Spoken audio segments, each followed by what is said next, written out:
divisive as the message is, I think it's something true that needs to be said and that a lot of Trump supporters need to understand. Gotcha. Idealistically, he is the most anti-American president we've ever had. And Gotcha. supporting him, they are becoming themselves un-American. What do you feel like has been the most hurtful policy he's enacted? Socially or kind of pragmatically? Pragmatically and socially, either, whatever you feel like is... Pragmatically, at least, I would say kind of scrapping Obama's Trans-Pacific trade deal. Not necessarily because that was a great trade deal by itself, but because we need to do kind of something to counter China and their Silk Road initiative, and that was kind of all we had for the moment, and now we've got nothing. And China is buying up Africa, Southeast Asia, South America, and everywhere else just by putting them in debt to Chinese companies. So we're so divided, this country. How do we become an America that is whole again? What do you feel like is the most helpful thing we could do to get back there? As individual citizens, I would say start respecting each other.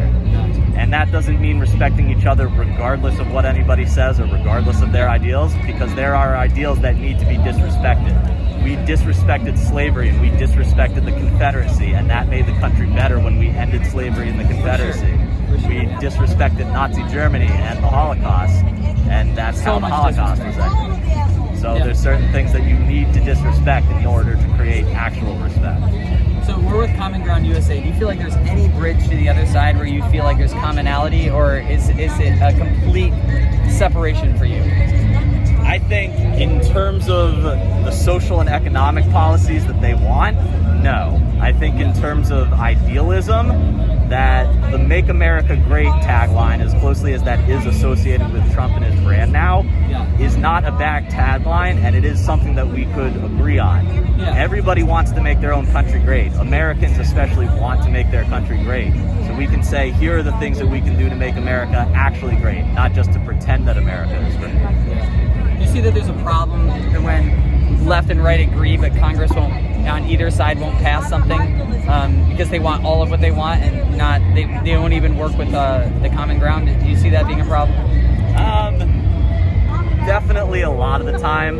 I kind of saw an interesting infographic a couple weeks ago about kind of the ways that Congress people vote across the aisle and how that's become much more polarized over the decades. Yeah, especially the last 4 years. Yeah, I think especially the last 20 years, it kind of showed when they would vote with each other on different bills, and then the last 20 years, it's just everybody on one side, everybody on the other side.